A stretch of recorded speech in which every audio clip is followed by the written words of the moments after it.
أعوذ بالله من الشيطان الرجيم بسم الله الرحمن الرحيم السلام عليكم ورحمة الله وبركاته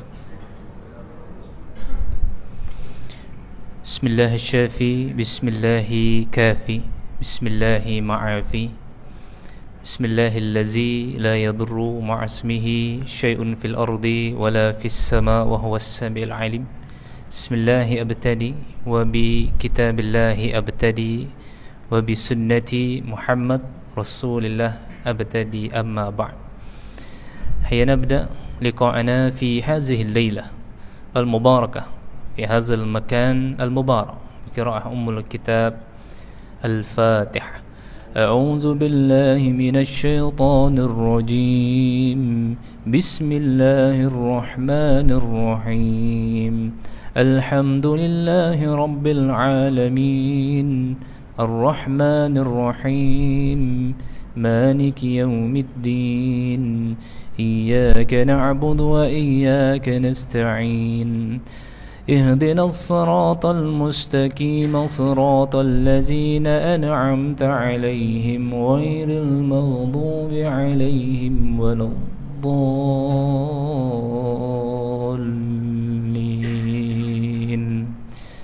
آمين. InsyaAllah. Sebelum kita mulakan, kerana tajuk kita pada malam ini adalah 4 jenis penyakit ain. Seperti mana yang kita fahami, ain itu hanya satu, tapi pecahannya ni banyak. Pecahannya ada 4. Ain ini mata, berarti penyakit yang berawal dari mata itu ada 4 pecahan dia. InsyaAllah akan sama-sama kita bahas. Tapi sebelumnya, ibu ayah, kakak abang, guru-guru yang kami muliakan, bagi siapa yang selalu sakit, bagi siapa yang selalu Allah uji dengan gangguan, boleh amalkan ruqyah secara mandiri atau ruqyah diri sendiri. Bagaimana caranya? InsyaAllah saya akan kongsikan. Sama-sama kita buat. Pertama, niatkan kesembuhan dalam hati, bulatkan betul-betul, ya Allah, aku baca ni mudah-mudahan jadi asbab kesembuhan. Tidak ada yang mampu menandingi kekuatan niat. Nah, jadi niat betul-betul sebelum kita mulakan, insya-Allah. Tapi secara umumnya, angkat tangan, okey, kemudian tiup terlebih dahulu, kemudian bacakan suratul Fatihah. Bismillahirrahmanirrahim. Alhamdulillahi rabbil alamin, Rahmanir Rahim, Maliki yaumiddin, Iyyaka na'budu wa iyyaka nasta'in, Ihdinas siratal mustaqim, Siratal ladzina an'amta 'alaihim, ghairil maghdubi 'alaihim waladdallin. Ayatul Kursi. A'udzu billahi minasyaitonir rajim. Allahu la ilaha illa huwal hayyul qayyum.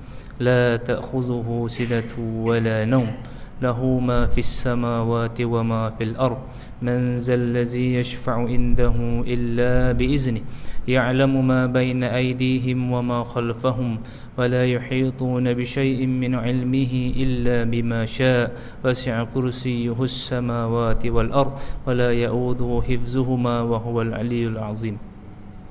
3 kul. Bismillahirrahmanirrahim. Qul huwallahu ahad, Allahus samad, lam yalid wa lam yulad wa lam yakul lahu kufuwan ahad. Bismillahirrahmanirrahim. Qul a'udzu birabbil falaq min syarri ma khalaq wa min syarri ghasikin idza waqab wa min syarrin naffatsati fil 'uqad wa min syarri hasidin idza hasad. Bismillahirrahmanirrahim. Qul a'udzu birabbin nas malikin nas ilahin nas min syarril waswasil khannas allazi yuwaswisu fi sudurin nas minal jinnati wan nas. Dan sapukan daripada muka turun sampai ke dada, pusing, tolak ke bawah sampai ke perut, tangan kiri naik di bahu, tolak semua yang ada di tangan kanan, tangan kanan naik bahu kiri, tolak semua ke hujung jari, kemudian dari pinggang tolak semua sampai hujung kaki. InsyaAllah siapa yang melekat gangguan pada dia, dia akan rasa macam ada sesuatu yang keluar. InsyaAllah itu dia amalkan. Itu umum. Tapi untuk lebih khusus, kalau sakit kepala, sama macam tadi, angkat tangan, tiup terlebih dahulu, letakkan di kepala atau tempat yang sakit. Kalau kepala-kepala, kalau dada-dada, kalau pinggang-pinggang, kalau lutut-lutut, sambil diusap, sambil niat kita halau gangguan atau penyakit itu pergi. InsyaAllah Allah akan berikan kesembuhan dan perlindungan. Maka saya ijazahkan, boleh diamalkan tiap pagi dan juga petang, insya-Allah. Ikhwani fillah rahimakumullah. 4 jenis penyakit ain. Nah, ini masuk dalam pembahasan yang non medis, tapi masuk juga hujung-hujungnya ke medis, ke medik. Kerana apa? Kerana gangguan ini atau penyakit ain ini banyak daripada kita yang anggap ringan, banyak daripada kita yang anggap remeh, banyak daripada kita yang menyepelekan perkara-perkara seperti ini. Walhal ia mempunyai kesan dan efek yang sangat dahsyat. Baik, bismillahirrahmanirrahim. Seperti mana namanya, ain, iaitu mata. Pandangan daripada mata itu mampu menghantarkan keburukan, musibah, penyakit, bahkan kematian. Jemaah rahmati Allah, kita pergi kepada 4 pembahasan ain atau pembagian ain. Yang pertama, ini adalah hasad. Nah, ain, pandangan mata yang timbul di dalam hatinya sifat hilangnya nikmat yang ada pada orang tersebut. Dan hasad boleh terjadi dengan kata-kata, dan ia lebih bahaya daripada sihir. Banyak daripada kita lebih menakutkan, mengkhawatirkan sihir atau gangguan saka, walhal hasad ini lebih bahaya daripada itu, kerana ia boleh dihantarkan oleh sesiapa sahaja yang tidak suka kepada kita, walaupun dia tidak berniat apa-apa, hanya tak nak nikmat itu ada pada kita, maka kita boleh atau berpotensi terkena penyakit hasad. Kalau kita lihat, sihir boleh terjadi, boleh tidak. Ada sihir yang berhasil, berjaya, ada sihir yang tidak berhasil atau tidak berjaya. Tetapi hasad pasti akan terjadi. Ini ingat, hasad pasti akan terjadi. Bagaimana asal daripada hasad? Asal daripada hasad ini adalah daripada kagum. Kagum pada fizik atau kagum pada sifat. Ini dibagi kepada 3 lagi. Antaranya kagum, ada yang mengagumi bab ilmunya atau akhlaknya atau perkataannya, dan hujung-hujungnya ingin berpindah nikmat itu kepada dia, maka terjadilah hasad. Ada juga kekaguman yang menghasilkan kekecewaan, dan juga ada kekaguman yang menghasilkan pujian, dan semuanya ini mampu mendatangkan musibah. Antaranya bukan hanya pada manusia, kenderaan pun boleh jadi hancur, harta benda pun boleh jadi hilang. Nah, jadi hasad ini sangat bahaya. Jadi ibu-ibu, kakak, abang, ayah yang dirahmati Allah, maka untuk poin yang pertama, hasad, mari sama-sama kita tadabburi, mari sama-sama kita perbaiki diri, mari sama-sama kita perbaiki pandangan mata kita terhadap orang lain. Biarlah rezeki yang Allah berikan kepada dia melebihi kita, tapi ada rezeki yang ada pada kita tidak ada pada dia. Nah, kita harus yakin perkara tadi, kerana Allah Maha Adil, tidak ada yang lebih, tidak ada yang kurang. Kurang hanyalah di mata manusia yang tidak pernah cukup menjamu nafsunya. Maka ini secara ringkas berkenaan pandangan mata hasad.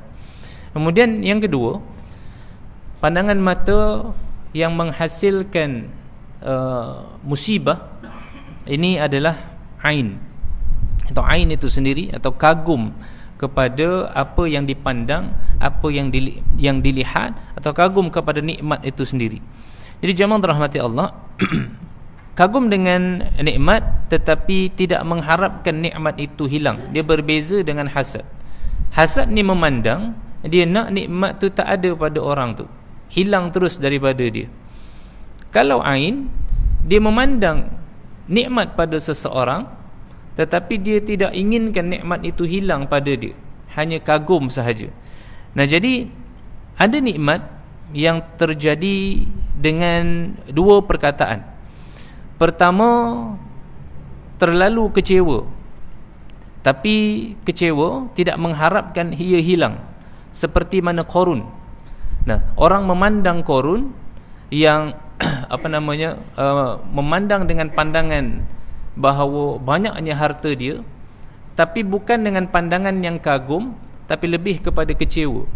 Kenapa aku tidak memiliki harta seperti mana Qarun?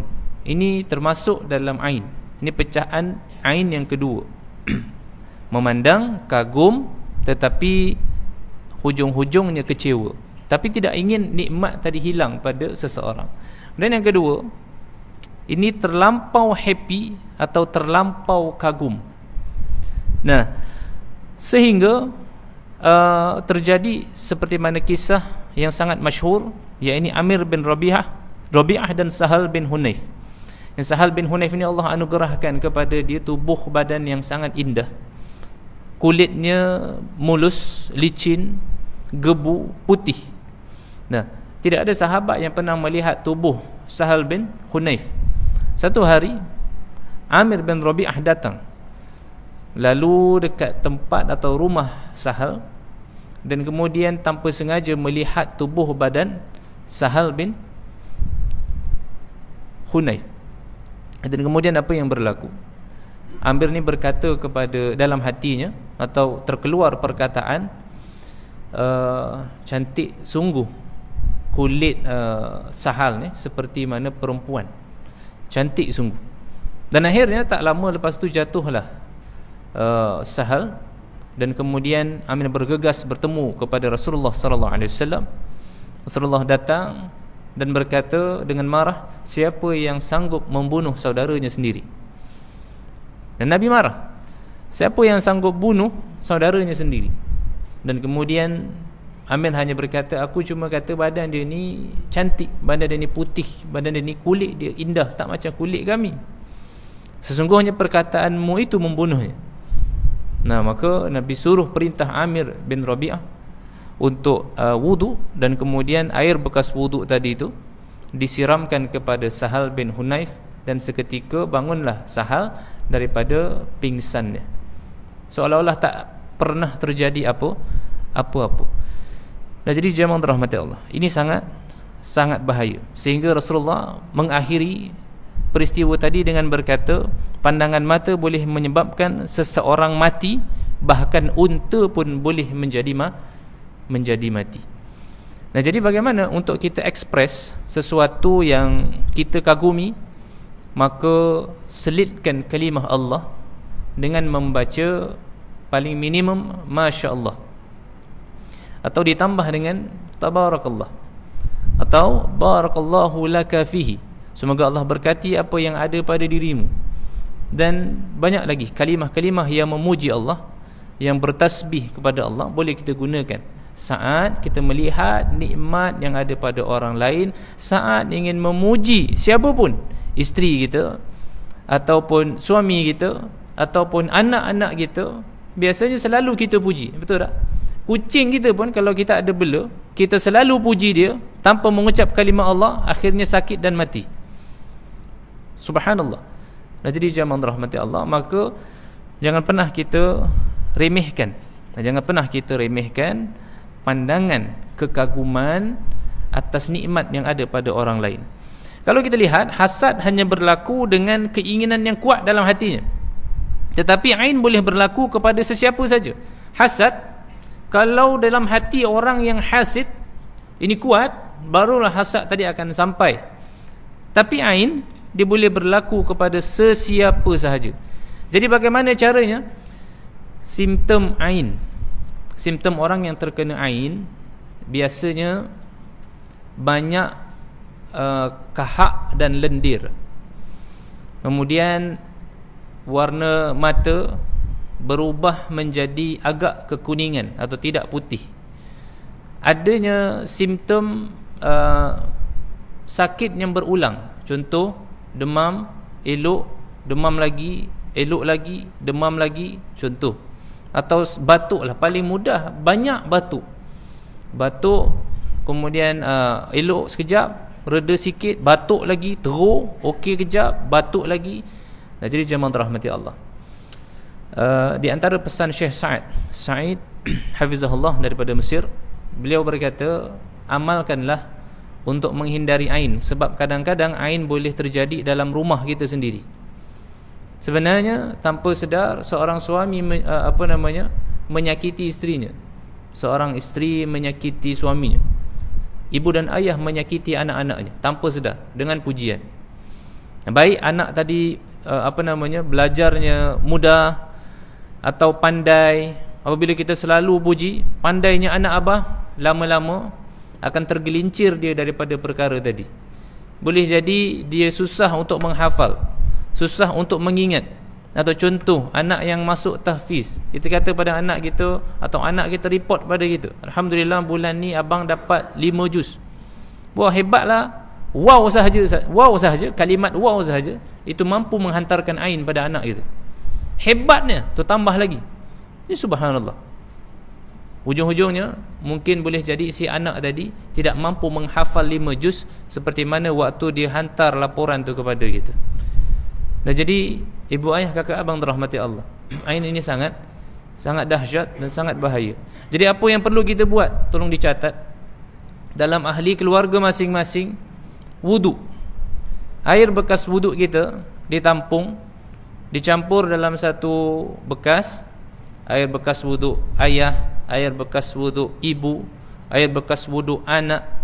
Kata kalau ada cucu-cucu sekali yang sudah balik, campur dalam satu bekas, masing-masing ahli keluarga mandi dalam bekas tadi. Siapa yang sakit berulang-ulang, izin Allah sembuh setelah mengamalkan itu, maka itu tanda anda sudah terkena ain. Nah, jadi boleh diamalkan. Ini seperti mana yang disampaikan oleh Rasulullah sallallahu alaihi wasallam dalam peristiwa yang berlaku. Nah, jadi ikhwan fillah rahimakumullah, maka itu ain. Ain ini luar biasa, sangat dahsyat. Dan kemudian ini ada yang ketiga, iaitu nafas. Jenis-jenis penyakit mata, yang pertama hasad, yang kedua ain, yang ketiga nafas. Nafas ini apa? Kekaguman yang berlaku terhadap diri sendiri. Nah, dia bangga dengan dirinya sendiri. Nah, tadi ain, dia bangga dengan orang lain, dia bangga dengan nikmat yang ada pada orang lain. Kalau hasad, dia nak nikmat orang yang ada pada orang lain hilang. Kalau nafas, dia nak dia bangga dengan nikmat yang ada pada dirinya, nikmat yang Allah beri pada dirinya. Dan nafas ini boleh berlaku pada dua keadaan. Yang pertama, dia merasakan dia layak dan mampu menghasilkan, dan berkata kelebihannya daripada dia sendiri, bukan kerana Allah. Contoh macam siapa? Contoh macam Qarun, yang kata dia dapat nikmat kerana ilmunya sendiri, dia dapat nikmat kerana hasil usaha jerit payah, susah payah dia sendiri. Dan kalau kita lihat, ini didapat oleh banyak founder-founder yang ada di luar sana. Apa mereka kata? Dulu aku susah. Contoh, founder X. Contoh, dulu aku susah, dulu aku budak flat je, dulu aku tak ada kemahiran apa-apa, tapi sebab aku tahu, aku yakin aku boleh, maka inilah aku sekarang ini. Inilah hasil pencapaian aku sekarang ini. Nah, ini subhanallah, ini salah satu contoh nafas. Padahal dia lupa itu adalah pinjaman yang Allah berikan pada dia. Allah mudahkan urusan rezeki pada dia. Dan jangan sampai satu saat turun lagi penyakit yang lain, atau balasan Allah yang lain dipanggil istidraj. Nauzubillahi min zalik. Kesan daripada itu, kerana Qarun ini berkata, aku jadi macam ni sebab ilmu yang aku miliki, sebab aku kaya. Padahal dulu dia orang yang bodoh, orang yang miskin, sangat miskin. Tapi boleh Allah putar balik 180 darjah menjadi orang yang paling kaya di dunia. Kita bangga dengan kekayaan kita sekarang, kita terlambat daripada Qarun. Qarun dah bangga dulu dah daripada kita. Qarun dah lebih bangga dulu berbanding kita. Nak compare harta Qarun dengan kita jauh sekali. Nah, jadi tak perlulah kita sombong dengan apa yang kita miliki. Nah, jadi jemaah rahmati Allah, maka kesan daripada itu Allah tarik kembali nikmatnya. Kenapa? Supaya menjadi pelajaran kepada kepala kita. Nah, jadi apa yang berlaku, maka kembalikan semua nikmat kepada Allah Azza wa Jalla. Nah, jangan sampai kita jadi seperti contoh kisah pemilik kebun yang ada dalam surah apa? Suratul Kahfi. Yang ada dalam surah Kahfi, kita baca hari-hari. Ini ada kisah pada dua pemilik kebun. Satunya berkata itu adalah hasil jerih payah dia sendiri. Betul tak? Apa yang berlaku pada dia? Allah hancurkan kebunnya, semuanya. Subhanallah.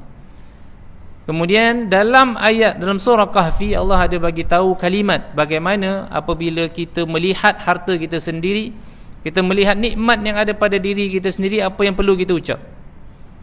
Siapa ingat? Suratul Kahfi. Masya Allah, la quwata illa billah. Ya, Allah beritakan dalam Quran, apapun nikmat yang kita miliki, jangan lupa ucapkan Masya Allah, la quwata illa billah. Nah, kita dapat beli kereta, pegang, biasa orang basuh kereta kan. Nah, tak boleh hujan sikit, dia marah hujannya. Kenapa hujan pula ni? Kan? Takut sayang kereta dia kotor, kereta dia rosak. Nah, akhirnya apa yang berlaku? Bila terlalu dipuji kenderaan tadi, bangga dengan nikmat dia, boleh jadi aksiden. Boleh jadi orang langgar kereta dia tanpa sengaja. Boleh jadi kereta dia rosak tiba-tiba. Boleh jadi wiper kering, patah. Itu semua berlaku kerana apa? Kerana tidak diselitkan nama Allah di dalam nikmat yang kita dapati. Nah, jadi jemaah rahmati Allah, ini situasi yang pertama. Dia rasa dia layak dan mampu. Nah, dan itu atas kelebihannya sendiri, bukan kerana Allah. Maka ini contoh nafas pada keadaan yang pertama. Contoh nafas pada keadaan yang kedua, yakni apabila kita memiliki autoriti untuk menentukan nikmat. Kalau tadi dia bangga dengan nikmat dan dia kata nikmat tu dia dapatkan dengan ilmunya, bukan daripada Allah. Yang kedua, dia merasa nikmat itu dia yang tentukan. Harta yang dia dapat itu kerana dia yang boleh menentukan. Kau nak kaya pilihan kau, kau nak miskin pilihan kau. Contoh. Nah, ini seperti mana kisah dua orang pekebun. Nah, ini kurang lebih sama, dan ini gambaran orang yang kufur kepada Allah. Nauzubillah min zalik. Dan juga kita lihat kisah seorang ayah yang anaknya taat, kemudian dia merasa anaknya taat kerana didikan ayahnya. Nah, dan anaknya tiba-tiba sakit pelik. Ini seperti mana yang diceritakan oleh syekh kami. Syekh kami ni daripada Mesir, Syekh Sa'ad, cerita kepada kita ada satu kisah tentang seorang anak dan seorang ayah. Nah, seorang anak dan seorang ayah. Ayah ni dia kata, anak aku ni jadi baik macam ni sebab hasil didikan aku. Aku yang tentukan dia sampai dia jadi tahap macam ni.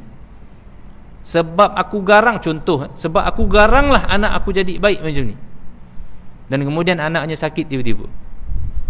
Anaknya sakit secara tiba-tiba, yang mana sakit anaknya sangat pelik, tidak boleh berjalan sama sekali. Padahal walhal anaknya tidak memiliki sakit yang teruk, tidak ada riwayat yang parah. Sakit apabila dicek juga tidak ada, semua normal saja. Tapi tidak boleh berjalan secara tiba-tiba. Ini sangat pelik. Dan kemudian apa yang berlaku, Syekh Sa'ad ini minta air yang diminum oleh ayahnya dan diberikan kepada anaknya, kemudian dimandikan dengan air wudu, dibacakan beberapa ayat-ayat ruqyah, dan kemudian selepas setengah jam, kata Syekh, anaknya tadi boleh berjalan macam biasa tanpa ada gangguan apa pun. Daripada tidak dapat berjalan sama sekali, ini boleh berjalan habis dirawat oleh Syekh Sa'ad. Dan jadi jemaah rahmati Allah, kalau kita rasa kagum atau sedih atau bangga, jangan pernah dikeluarkan melalui lisan. Daripada 3 jenis penyakit mata ini, hasad, ain, nafas, intinya belajar jangan ekspres keluar daripada lisan kita atau tulisan kita, kerana ini sangat bahaya. Kalaupun nak kita luahkan, maka jangan lupa diselitkan sekali nama Allah di situ. Nah, dan ada satu lagi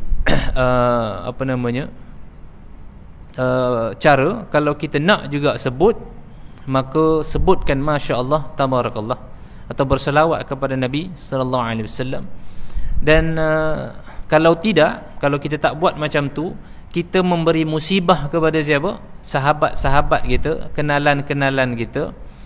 Kerana apa? Kullu zi ni'matil mahsud. Kerana setiap yang memiliki nikmat pasti ada hasad. Setiap yang memiliki nikmat itu pasti akan ada hasad. Nah, jadi jaga dan sembunyikan nikmat kita, kerana kita tak tahu anak panah mana yang akan terkena kepada kita. Nah, kalaulah kita memuji, syaitan ada di sekeliling kita, maka habis kita.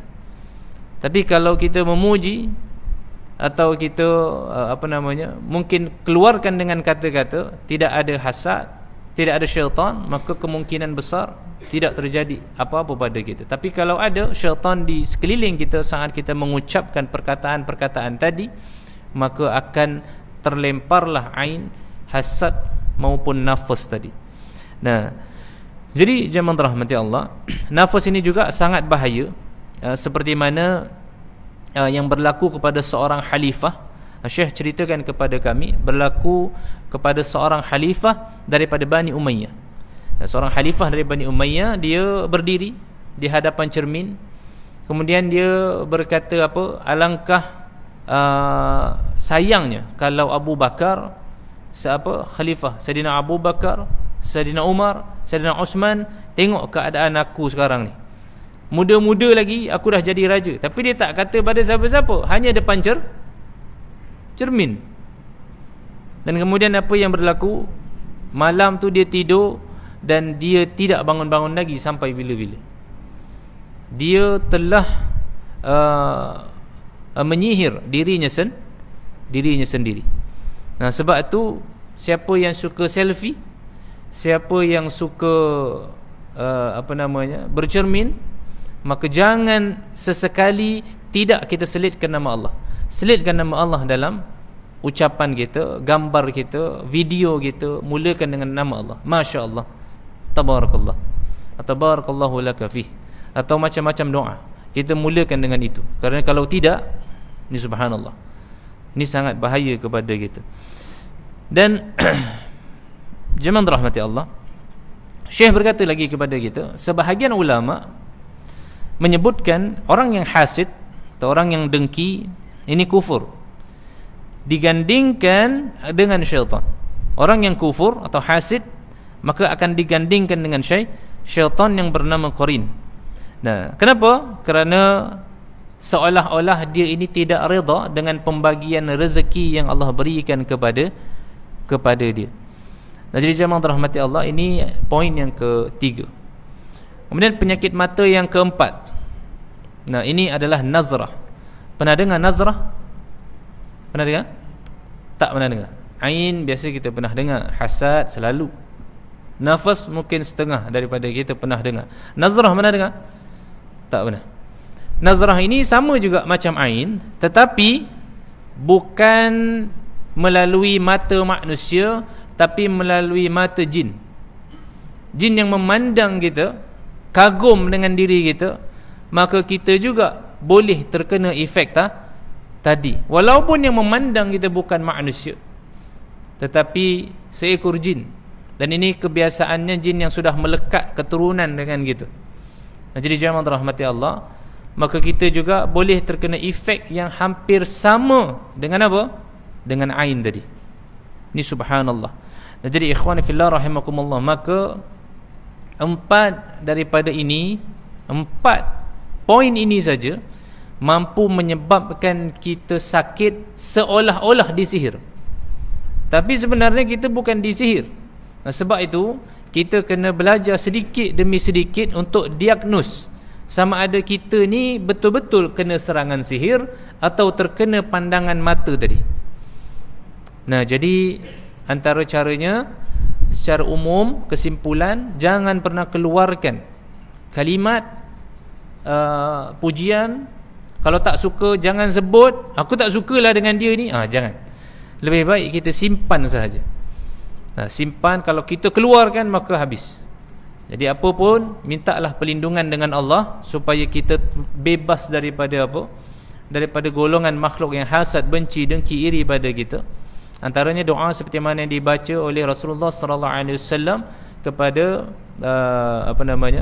Hasan dan Husain, ada dalam hadis riwayat Imam Muslim nomor hadis 571. Doanya, a'udzu bikalimatillahi tammah wa min kulli syaitan wa hammah wa min kulli ainin la'amah. Nah, jadi kita bacakan, amalkan. Mudah-mudahan Allah lindung kita. Untuk kita pada orang, jangan mudah-mudah kita ucapkan, luahkan. Kalau nak ucap luahkan, jangan lupa sandingkan sekali dengan tasbih pada Allah, atau kita memuji Allah terlebih dahulu dengan pujian yang telah Allah beritakan dalam Quran dan juga melalui hadis Rasulullah sallallahu alaihi wasallam. Kerana ini sangat-sangat bahaya. Nah, jadi inilah dia 4 pembagian atau jenis penyakit mata. Yang pertama kita ulang, hasad. Yang kedua ain. Yang ketiga nafas. Yang ketiga nafas. Yang keempat nazrah. Nah, sebagai bonus penutup, di sini saya kongsikan. Tadi kita dah faham sikit-sikit dah, insya-Allah. Jadi lepas ni jangan mudah-mudah kita kata kita disihir. Okey, lepas ni jangan. Nah, bila sebut bab sihir juga, nak tak kalau saya kongsikan jenis-jenis sihir? Ini bukan melalui akal fikiran saya, tapi melalui kalam para ulama kita. Di antaranya Syekh Sa'id Abduh Hafizahullah. Nak tak nak? InsyaAllah, insyaAllah lagi 10 minit ni, 6 minit lagi. Taib, saya kongsikan. Boleh tolong dicatat. Saya beritahu jenis-jenisnya, saya beritahu ciri-cirinya. Taib. Jenis sihir ada 7. Okay, tolong diingat, jenis sihir ada 7. Kita bagi kepada 3. Pertama, sihir dalaman. Yang kedua, sihir luaran. Yang ketiga, sihir dalaman dan luaran. Okey, 7 tadi masuk dalam 3 ni. Nah, kita pergi pada sihir dalaman. Sihir dalaman apa? Sihir yang dimasukkan dalam tubuh manusia, iaitu makan, minum, bau. Sihir yang dimakan, sihir yang diminum, sihir yang melalui bauan. Nah, simptom sihir, kalau kita terkena sihir yang dalaman, start dengan makanan. Kalau kita kena sihir yang dimakan, simptomnya sakit perut luar biasa, kemudian hilang selera makan. Antaranya banyak makan. Kalau tadi ada sebahagian kes yang hilang selera makan, ada sebahagian kes yang dia banyak makan. Dan kemudian ada yang muntah. Biasanya bangun tidur muntah apabila makan sihir yang dimakan. Kemudian dia boleh jadi sangat lapar dan dia tak mau makan. Dalam keadaan dia lapar, dia tak makan, akhirnya dia jadi kurus dan ada sebahagian kes yang meninggal. Kemudian ada yang suka makanan tertentu saja. Sebelumnya dia tak suka pun makanan ni, tapi hujung-hujungnya dia suka, dan itu saja yang dia makan. Kemudian berkhayal, ada gambaran yang aneh-aneh dalam fikiran dia. Dia takut duduk berseorangan, dia tak boleh makan labu, dan selalu sakit kepala. Ini antara simptom sihir yang dimakan. Simptom sihir yang diminum, poin yang kedua, dia akan selalu rasa pedih pada ulu hati, gastrik, selalu rasa naik kadang-kadang. Hilang selera makan, panas dalam perut, ini yang diminum. panas perutnya, kemudian dia tidak boleh minum. Kalau dia minum, muntah. Ada juga yang terlampau suka pada beberapa jenis air, sebelumnya tak. Ada yang dan dia tak boleh minum halia, sedangkan kita tahu halia ni sangat baik untuk angin, untuk masalah angin, perut dan sebagainya. Kemudian lehernya seperti digenggam oleh sesuatu. Apabila dia nak bercakap, biasanya tak boleh. Dia rasa seolah-olah dicekik di sini. Dan kemudian rasa nak muntah, tapi tak boleh. Dan kemudian lahirnya sakit kepala, dan sakit kepala di bahagian kanan atau kiri, sebelah saja. Sakit sebelah saja, kanan ataupun kiri. Ini kemungkinan besar, kalau ada tanda-tanda ini, anda sudah terkena sihir yang diminum. Kemudian yang ketiga, sihir yang bau, melalui bau-bauan. Ini akan masuk dalam tubuh badan, dan biasanya diletak pada hadiah, diletak pada bukhur, ada yang dibakar asapnya, dan macam-macam lagi. Ini sihir bau. Anda akan rasa sakit kepala di ubun-ubun, di kepala. Akan rasa sakit, sangat sakit di area ubun-ubun kepala gitu. Kemudian akan ada masalah pada hidung dan organ pernafasan. Hidung dia problem, susah atau sesak nafasnya, seolah-olah kurang oksigen. Dan kemudian suka pada bau-bau tertentu. Ada bau yang sebelumnya dia tak suka, dia jadi suka. Ada bau yang dia suka, dia jadi tak suka, dia terbalik. Dan kemudian selalu bau busuk. Selalu bau busuk, tak kira ke mana dia pergi. Dan selalu sempit area dadanya, sesak nafas. Maka ini anda terkena sihir yang bauan. Dan kemudian itu sihir dalaman. Sihir luaran pula. Sihir luaran ini adalah sihir yang ditanam, digantung atau ditabur. Okey? Tanam, gantung atau ditabur. Contoh jenis sihir yang ditanam. Pertama, anda akan bau busuk di tempat tinggal kita atau sekelilingnya. Sakit sebelah badan, kanan atau kiri, stroke, half stroke atau ball palsy biasanya. Dan kemudian sebelah badan berpeluh, sebelah lagi tidak. Ini ada yang ditanam di sekitar tempat tinggal kita atau di premis tempat kita berniaga. Dan banyak mimpi tanah gubur, tempat kotor dan tempat yang ditinggalkan, maka ini tandanya. Kemudian banyak, beri ruang pada azan insyaAllah. Masih minit lagi. Banyak mimpi tengkorak, mimpi tulang belulang, mimpi dikejar oleh makhluk-makhluk, maka ini tanda ada sihir yang ditanam di sekitar kita. Dan kemudian orang itu tidak boleh makan ikan keli. Makan ikan keli muntah, atau dia bayang pun dah tak boleh dah. Padahal ikan keli itulah yang paling sedap. Betul tak? Ikan keli sambal hijau, sambal merah, goreng, geprek, ada semua ada. Subhanallah. Dia tak boleh makan ikan keli. Kemudian dia tidak ingat pada mimpinya, cepat lupa. Padahal mimpinya seram-seram semua. Beri ruang pada azan insya-Allah.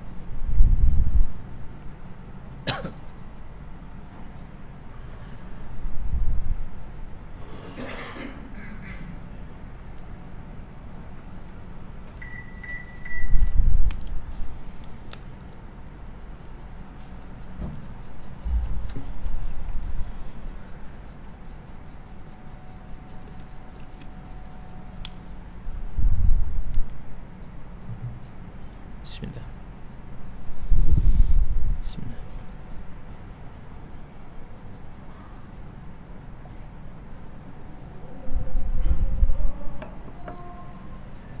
Allahu Akbar.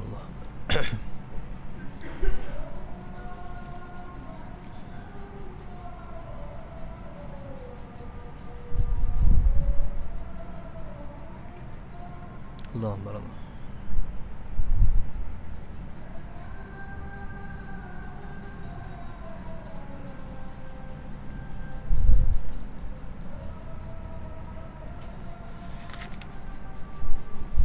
Asyhadu an la ilaha illallah.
Allahumma Allah.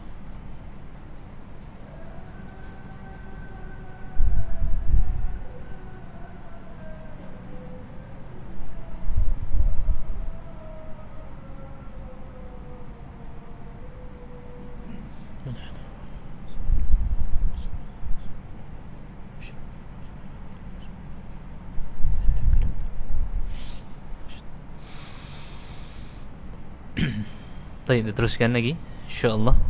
Ciri-ciri sihir yang ditanam antaranya lagi sakit kepala di bahagian belakang. Nah, lepas ni kita tahu dah. Insya-Allah kalau misalnya sakit kepala di sebelah sahaja bahagian, kalau dicek secara medik tidak ada apa-apa, maka kemungkinan anda sudah terkena sihir yang, siapa ingat? Sakit kepala sebelah kanan atau kiri, itu sihir yang dia apa? Diminum. Betul? Nah, insya-Allah. Nah, jadi lepas ni kita tahu. Kalau sakit kepala je bahagian belakang, sihir yang ditanam. Nah, sihir yang ditanam. Dan kemudian takut pada mati. Takut pada kematian, terlalu takut sehingga dia berkurung dalam biliknya, tak nak keluar. Ada fikiran yang buruk ni, kalau aku keluar ni aku kena langgar lori ke mana, keluar tiba-tiba atap jatuh ke, dia ada fikiran macam tu. Nah, maka ini anda sudah terkena sihir yang ditanam. Dan kemudian takut untuk menguruskan jenazah. Ini jenis sihir yang ditanam. Kemudian jenis sihir luaran yang direnjis. Nah, ada yang direnjis. Antaranya anda akan lenguh di area betis. Pesakit yang terkena sihir yang direnjis, dia akan lenguh di area betis dia. Dan kemudian sakit area badan berpindah-pindah, sama ada daripada kepala, dada, belakang, tangan, kanan, kiri, kaki dan sebagainya. Kemudian akan sentiasa rasa kebas hujung jari. Siapa yang selalu rasa, baik jari tangan atau jari kaki, dicek tak ada apa-apa, tekanan darah okey, normal, no problem, no issue, tapi kenapa selalu kebas? Nah, kemungkinan anda sudah terkena sihir yang direnjis. Ini ciri-cirinya. Dan kemudian timbul urat pada betis. Urat yang warna urat tu pelik. Dia warna ungu gelap, ada yang warna merah gelap, dia pelik. Nah, berarti dah tahu dah anda sudah terkena sihir yang direnjis. Dan kemudian sakit sendi. Selalu mimpi kawasan air, mimpi di pantai atau berenang, tenggelam dan sebagainya. Kemudian banyak minum air. Tahu ada yang tak boleh langsung minum air. Dan terlalu banyak yang tak normal, dan langsung tak minum air pun tak normal. Kemudian ada yang mimpi, dalam mimpinya dia selalu bermimpi kaki ayam. Dia tak guna alas kaki, selipar ataupun kasut. Dia selalu mimpi kaki ayam berjalan secara kosong kaki. Maka ini tanda anda sudah terkena sihir yang direnjis. Kemudian sihir luaran yang ke-6, ini yang digantung. Nah, antaranya anda akan letih atau lemah badan apabila terkena angin. Mudah masuk angin dan mudah naik angin. Maksud bila angin dah mudah masuk, naiklah angin tu kan. Masya-Allah. Dan kemudian rasa kepala ni terbakar atau pening yang luar biasa. Gagal fokus, tak boleh nak fokus satu-satu perkara. Kemudian dia tak boleh makan burung merpati, dan selalu berdebar-debar sehingga ada masalah penyakit jantung, padahal sebelumnya tak ada. Ni anda sudah terkena sihir yang digantung. Biasanya ada yang guna paku, ada yang guna biji taik besi dan macam-macam. Dan kebanyakannya diguna untuk masalah cinta. Nah, ini digunakan untuk itu. Dan kemudian jenis sihir yang terakhir, yang ke-7, luaran dan dalaman. Ini combine dua-dua. Ini apa dia? Sihir yang ditiupkan. Dia akan masuk dari luar, masuk ke dalam tubuh badan kita. Antaranya, ciri-cirinya agak banyak. Anda akan melihat timbul warna pada tubuh badan. Tangan atau tapak kaki biasanya ada warna-warna yang pelik, seperti mana lebam-lebam. Dan kemudian mimpi dicucuk oleh seseorang. Dia mimpi seseorang tengah cucuk patung atau mungkin kena, dia rasa sakitnya dalam mimpinya. Dan kemudian dia rasa sakit atau gatal pada tempat yang dia mimpikan tadi. Kalau dia mimpi dicucuk area tangan, dia akan sakit area tangan. Mimpi dicucuk di leher, dia akan sakit area leher. Dan mimpi makan atau minum yang sangat banyak. Kemudian dia mimpi lagi makan benda kotor atau makan benda yang busuk. Kemudian dia akan rasa sakit pada perut, atau perutnya ini kembung, atau seperti mana contoh busung, orang yang busung tiba-tiba. Dan itu berlaku biasanya bangun tidur. Dan kemudian ada yang muntah. Muntah ada yang keluar paku, keluar kaca, keluar benda-benda yang tajam-tajam. Dan ada seorang doktor di Indonesia bernama Dr. Sagiran. Dr. Sagiran ni doktor pakar bedah. Dia tak pernah percaya yang namanya sihir dulu, tapi dia jadi yakin dengan bahayanya mudarat syaitan ni kepada kita. Dia pernah operate seorang hamba Allah yang dalam tubuh badan dia ada 114 paku. Paku panjang, paku kecil, paku payung, paku bengkok, semua jenis ada. Ni subhanallah. Dan ni beliau ceritakan kepada kami untuk iktibar atau ibrah, pelajaran. Nah, jadi jangan pernah anggap remeh yang namanya gangguan-gangguan seperti ini. Dan kemudian hilang selera atau bertambah selera, penat, pedih perutnya, kemudian nampak percikan air pada rumah, dan banyak lagi. Nah, jadi jemaah rahmati Allah, maka untuk itu antara jenis-jenis sihir yang dirakam oleh Syekh Sa'ad di dalam kitabnya Maradhus Sihir. Itu boleh kita lihat. Dan untuk itu, orang yang terkena gangguan sihir ini, apa yang perlu dia buat? Tazkiyatun nafas. Tazkiyatun nafas ini dia perbaiki diri dia, perbaiki hati dia. Tak perlu fikir yang bukan-bukan, tidak perlu buruk sangka pada orang lain, hijrah ke arah yang lebih baik. Kemudian jaga makan dan jaga minum, jaga waktu rehatnya, perbanyakkan zikir pagi dan petang, boleh ruqyah dirinya sendiri macam yang saya ajarkan tadi, dan makan makanan yang atau minuman yang menjadi racun bagi jin atau syaitan. Apa dia makanan yang menjadi racun bagi jin dan syaitan? Ini saya kongsikan lagi, ada dalam kitab Maradhus Sihir karangan Syekh Sa'id Abduh hafizahullah. Yang pertama adalah pokok bidara. Nah, kerana pokok bidara ini adalah antara pokok yang ada di dalam syurga. Ini pertama. Kemudian yang kedua, habbatus sauda. Ini racun bagi jin. Kemudian yang ketiga, ini adalah minyak zaitun. Tolong diamal, InsyaAllah. Kemudian yang keempat, madu. Ini racun bagi jin. Sebab tu ada sebahagian orang yang tidak boleh minum madu, kerana bertolak belakang dengan yang menumpang dalam tubuhnya. Dan kemudian boleh gunakan bekas tembaga. Nah, kerana tembaga ini antara bahan-bahan yang tidak disukai oleh syaitan dan juga jin. Jadi boleh ambil bekas tembaga, ambil air, masukkan, kita campur dengan bidara, ruqyah, sebahagian boleh diminum atau dimandikan. Nah, jadi jin ni sifat dia panas. Kita boleh gunakan air yang sejuk atau media yang sejuk sebagai rawatan, seperti mana yang berlaku dalam surah Sad. Kita boleh guna ais.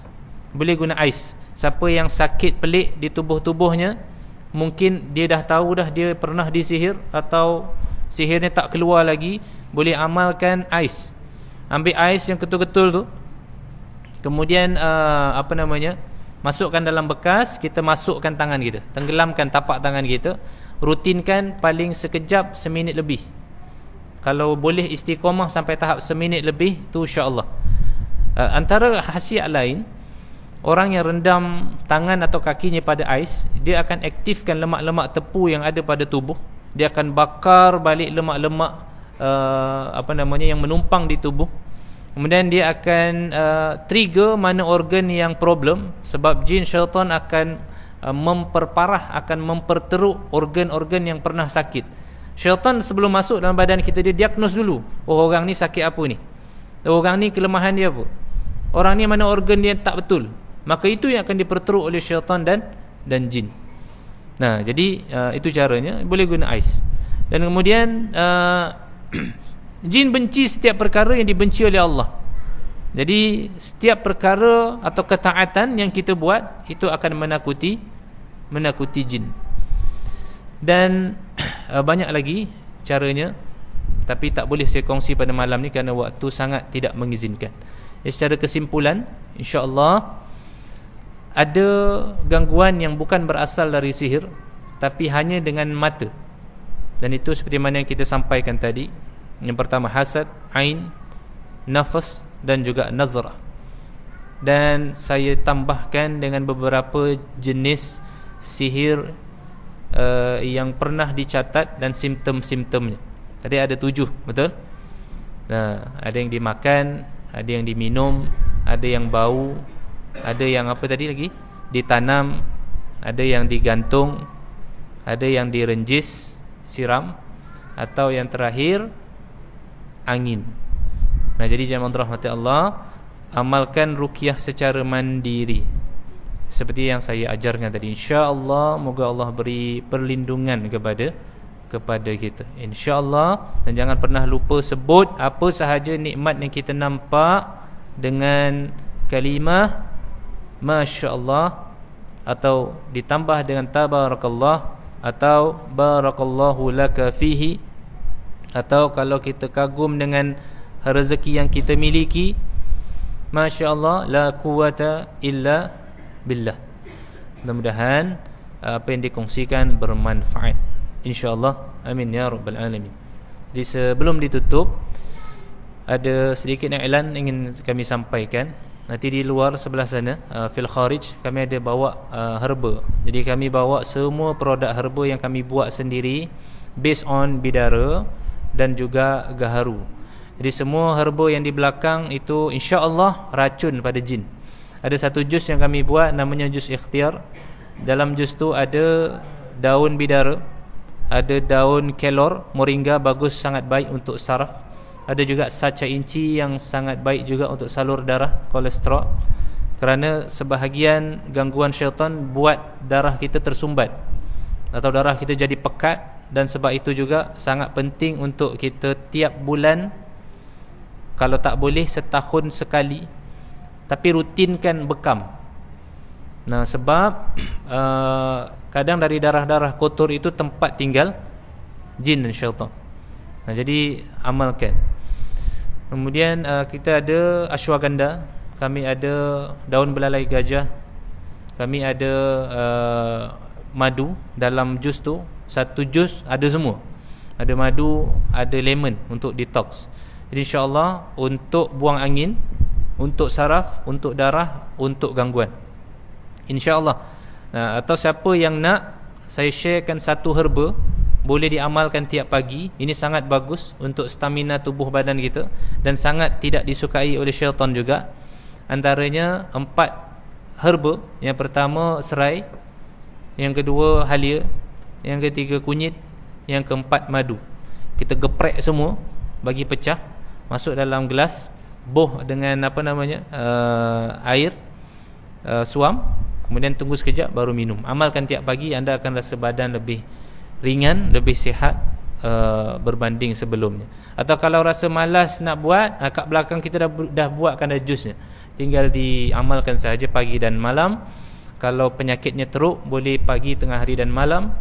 Kalau teruk sangat, boleh ambil waktu solat, satu sudu diminumkan, insya-Allah tak sampai berapa minit akan ada kesan. Jadi siapa yang nak, nanti di belakang ada tester, itu boleh test, insya-Allah. Kalau biasanya buang angin lah, sendawa banyak kan, itu boleh di belakang ada. Kemudian kami ada juga madu tualang. Kita ada juga dekat belakang herba yang kami buat untuk sakit lutut. Okey, sakit lutut ni antaranya anda kekurangan kolagen dalam tubuh, boleh amalkan makan ceker. Ceker atau ceker? Kaki ayam. Sangat tinggi kolagen, tapi yang direbus, jangan yang digoreng. Boleh amalkan. Buat sup ceker, itu makan insya-Allah. Nah, 2 hari lepas kami kuliah, ada seorang hamba Allah, dia bekas tentera, dia tak pernah sakit lutut. Nah, bila ditanya, bila saya cakap macam ni, dia kata betul tak, saya amal dah dekat 5 tahun, dah dekat 10 tahun sup ceker, paling tidak seminggu 2 kali dia amal. Nah, jadi silakan, insya-Allah Allah akan beri kesembuhan. Nah, jadi boleh dibantu dengan herba yang kami buat dekat belakang, dari gamat, bawang putih, kemudian ada minyak dop dan juga burung but-but. Tu insya-Allah ada minyak tu untuk keluarkan kahak pun boleh, izin Allah, insya-Allah. Kemudian kami ada juga minyak gaharu, minyak wangi gaharu, itu racun juga bagi jin, tapi dari jenis bauan, jin sangat tak suka dengan bau gaharu. Tu boleh amalkan minyak wangi tadi, insya-Allah. Nanti kalau ada masa saya akan kongsikan apakah itu as-sar'u, apakah itu al-massu. As-sar'u apa, al-massu apa. Ini jenis gangguan juga, insya-Allah. Nanti waktu akan datang. Dan banyak lagi jualan di belakang, ada minyak wangi dan sebagainya. Semua itu untuk projek-projek kebajikan kami, dan juga untuk menampung Muslimin Care Academy yang kami buka sekolah untuk anak-anak, kebanyakannya untuk anak-anak asnaf, free saja, free of charge, insya-Allah. Nah, jadi boleh silakan berbelanja di belakang Sido Mampir. Dan kemudian iklan yang kedua, kami buka minta izin untuk buka sumbangan untuk masyarakat saudara kita yang berada di Kemboja. Jadi sahabat saya ada di belakang, Ustaz Yusuf. Ni Ustaz Yusuf, beliau dari Kemboja. Dulu jadi imam di 24, kemudian pindah di Al-Ikhlas ke Kausar. Lupa. Jadi daripada situ beliau balik lepas PKP balik, dan banyak buat kerja kebajikan di Kemboja. Dia Ustaz Yusuf banyak pergi tempat yang orang tak pernah masuk. Ada kampung Cam biasa, kampung Cenang, ada kampung apa benda lah, nama kampung tu pun saya susah nak sebut. Boleh tanya Ustaz Yusuf lah dekat belakang. Jadi baru-baru ni kami bantu Ustaz Yusuf buat tempat kemah, bukan kemah, macam apa ya, pondok untuk warga Kemboja. 2 kampung Ustaz, 2 kampung.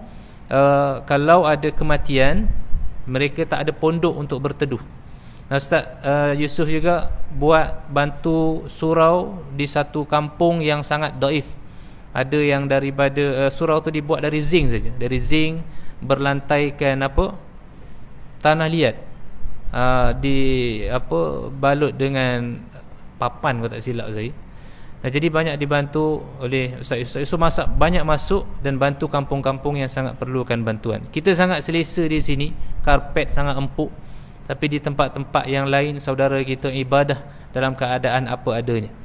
Jadi kalau tak silap saya, beliau kurang lagi dalam 900 untuk marmar. Jadi insya-Allah siapa yang berhajat boleh bertemu dengan saya atau Ustaz Yusuf, atau terus di meja belakang ba'da haza, selepas ini insya-Allah. Wallahu waliyut taufiq. Mohon maaf zahir dan batin. Astabikum aqulu lakum assalamualaikum warahmatullahi wabarakatuh.